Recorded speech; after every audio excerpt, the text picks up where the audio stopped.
Hello, in front of me I've got Motorola Moto G100. In this video I'll show you how to hide a notch. In the beginning, enter Play Store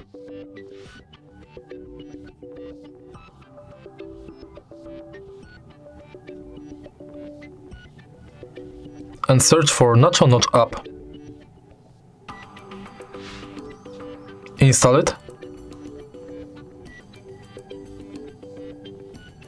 Then open. Agree to terms.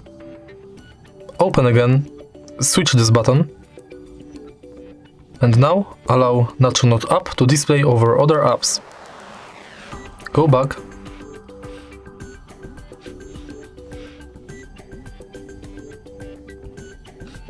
Switch this button again.